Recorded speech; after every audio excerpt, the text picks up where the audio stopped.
Halo pemirsa Unhas TV, senang sekali saya Iva Syarahman dapat kembali menjumpai Anda dalam Unhas Daily. Dalam beberapa menit ke depan, kami akan menyajikan berita-berita terpercaya hanya untuk Anda. Pemirsa, kehadiran teknologi di era digital ditandai salah satunya dengan kehadiran media sosial. Hadirnya medsos dianggap tidak sepenuhnya berdampak positif bagi masyarakat. Perundungan atau yang dikenal cyberbullying menjadi salah satu masalah utama yang sering ditemukan. Lantas, seperti apa penyebab dan dampak cyberbullying bagi korban? Berikut informasi selengkapnya untuk Anda. Hadirnya media sosial menjadi salah satu perkembangan teknologi di era globalisasi. Dengan hadirnya media sosial, pengguna bebas juga mudah berbagi dan menyampaikan isi pesan.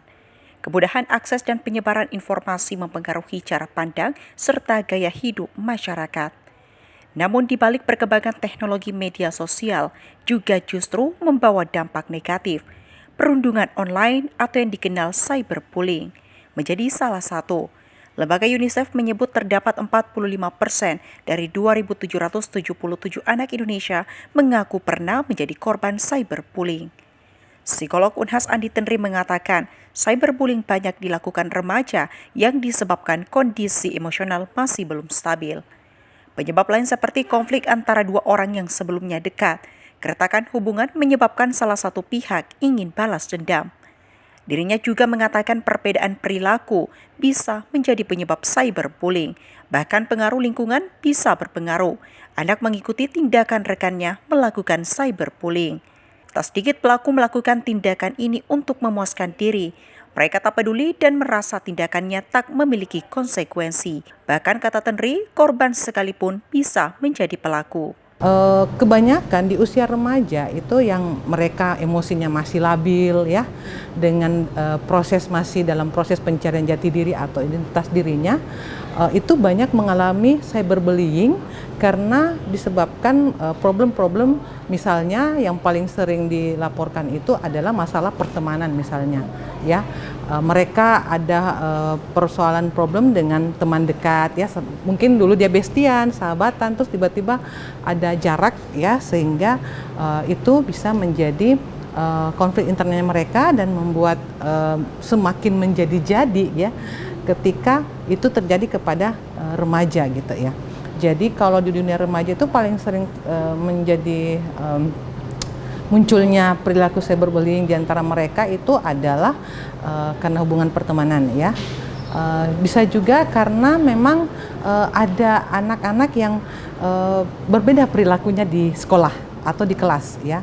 Ini kadang ya anak-anak yang unik di kelas itu sering dapat cyberbullying dari teman-temannya ya. Misalnya entah dia terlalu pintar kah, entah dia pintarnya pas-pasan kah ya, atau ada perilaku mungkin yang tidak sama dengan lazimnya teman-teman di kelas yang ditampakkan oleh anak tersebut ya, remaja tersebut. Nah, kadang itulah yang menjadi korban bullying ya, cyberbullying sama dari teman-temannya seperti itu.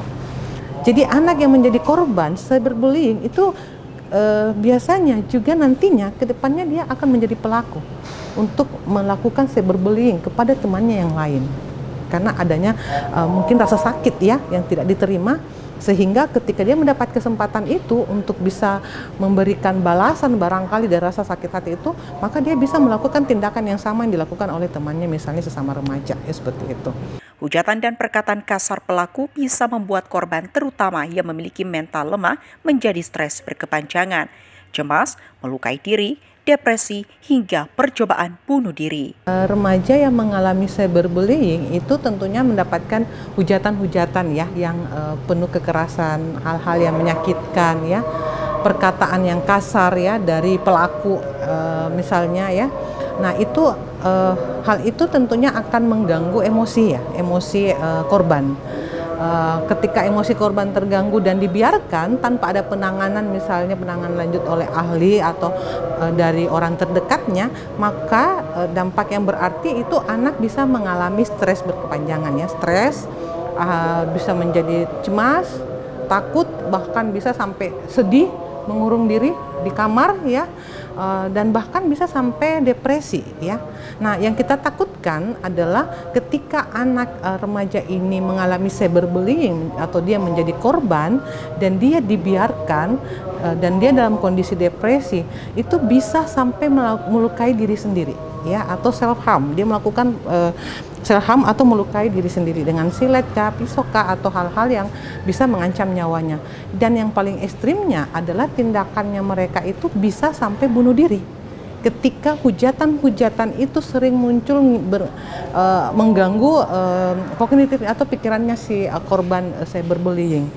Menurut Tenri, penanganan cyberbullying tak cukup hanya pada ahli, namun orang tua hingga pengajar, guru dan dosen berperan sebagai pengawas juga pengontrol dalam memberi edukasi penggunaan gadget.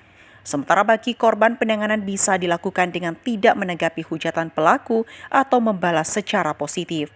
Namun bagi korban dengan mental lemah, bisa melakukan konsultasi psikolog sebelum berdampak pada kondisi emosional.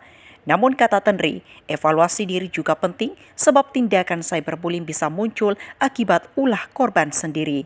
Bagi pelaku sendiri perlu memahami tindakan yang dilakukan dan menghentikan, membatasi penggunaan media sosial hingga mengikuti prosedur hukum. Zulkarnain, Unhas TV. Pemirsa, rabies merupakan penyakit mematikan yang disebabkan oleh virus rabies dan dapat menular dari hewan berdarah panas seperti anjing dan kucing kepada manusia. Di Indonesia sendiri, anjing merupakan hewan penular rabies atau HPR utama. Oleh karena itu, penting untuk melakukan vaksinasi rabies pada hewan peliharaan guna mencegah penyebaran penyakit ini. Rabies adalah penyakit mematikan yang disebabkan oleh virus rabies yang menular melalui gigitan hewan berdarah panas, seperti anjing, kucing, serigala, dan monyet. Di Indonesia, anjing menjadi hewan penular rabies atau HPR yang paling dominan karena populasinya yang tinggi dan perilaku agresifnya ketika terinfeksi virus ini. Hewan yang terkena infeksi rabies menunjukkan beberapa gejala utama, seperti perubahan perilaku menjadi agresif, peningkatan produksi air liur, takut cahaya, kelumpuhan, dan akhirnya kematian. Virus rabies berkembang di kelenjar saliva sehingga penularannya ke manusia terjadi melalui gigitan hewan yang terinfeksi. Untuk hewan yang terkena infeksi rabies itu akan menimbulkan beberapa tanda-tanda atau gejala yang kita bisa amati. Tetapi ya, dari sekian banyak tanda-tanda ada beberapa tanda-tanda yang paling utama yang bisa kita amati.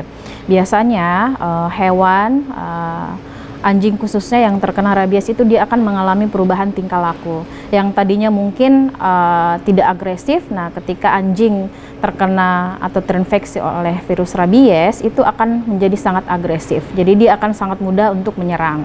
Kemudian karena virus rabies ini dia berkembang di daerah atau di saliva, di air liur, maka itu akan menyebabkan anjing atau hewan yang terinfeksi rabies itu akan mengalami peningkatan produksi saliva. Jadi dia akan banyak produksi air liur atau air liur berlebih. Kemudian pada tahap selanjutnya hewan juga akan takut cahaya. Kemudian pada tahap selanjutnya lagi akan menyerang sistem saraf sehingga akan menyebabkan kelumpuhan dan lama-lama hewan yang terkena rabies itu akan mengalami kematian. Seperti itu.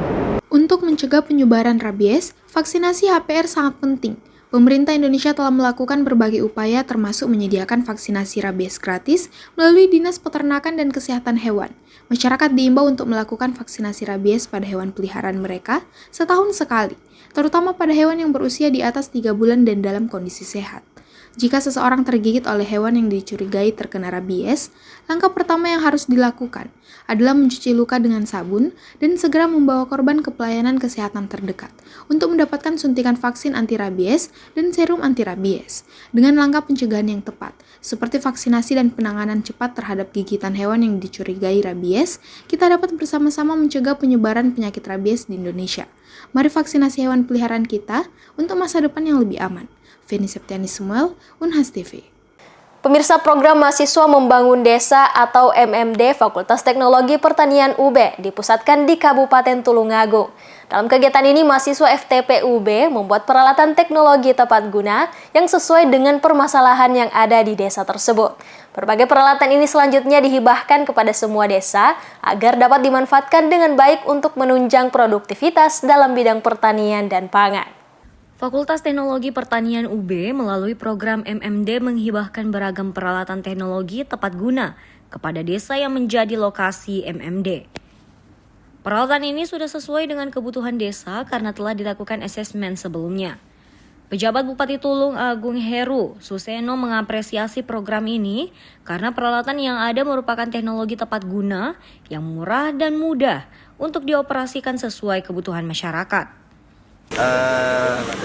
Makan melepas mahasiswa bersama peralatannya, hasil kemitraan kita dengan Fakultas Teknologi Pertanian Universitas Brawijaya ini, Profesor Yusuf dekannya, kemudian kita nugaskan Brida untuk mengkomunikasikan, kemudian memfasilitasi sampai kemudian desa dan seterusnya, akhirnya kan jadi mereka sudah terjun di desa. Tetapi sebelumnya sebetulnya bulan April Prof ya. Bulan April dia sudah ke desa untuk asesmen kebutuhan atau identifikasi kebutuhan. Setelah kebutuhan kemudian persoalannya apa, dibuatkanlah sebuah alat. Bikin alatnya di Malang, di Universitas Brawijaya.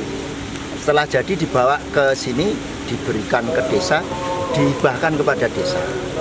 Keberadaan teknologi tepat guna ini menurut Dekan Fakultas Teknologi Pertanian, Profesor Yusuf Hendrawan, merupakan upaya agar kegiatan MMD fakultasnya lebih membumi dan solutif. Ya baik, ya jadi yang pertama adalah kita punya kerjasama yang erat dengan pemerintah Tulungagung. Nah ini khususnya juga sebetulnya kebetulan juga ini Pak PJ Bupati itu alumni FTP UB juga, sehingga kita lebih memudahkan untuk berkomunikasi. Kemudian juga ini menjadi satu program unggulan kami di Fakultas Teknologi Pertanian UB bahwa kami punya tekad. Tugas akademisi dan mahasiswa tidak hanya belajar dan riset, namun harus mampu menjawab persoalan di lapangan dengan beragam inovasinya. MMD FTP ini dilaksanakan terpusat di Kabupaten Tulungagung dengan fokus pada pemberian solusi melalui teknologi tepat guna bagi warga desa. Dari Malang, Tim Liputan UB TV melaporkan untuk Unhas TV. Pemirsa, berita tadi sekaligus menutup perjumpaan kita hari ini. Terus saksikan Unhas Daily hanya di Unhas TV. Saya Fasya Rahman mewakili kru yang bertugas, pamit undur diri dan sampai jumpa.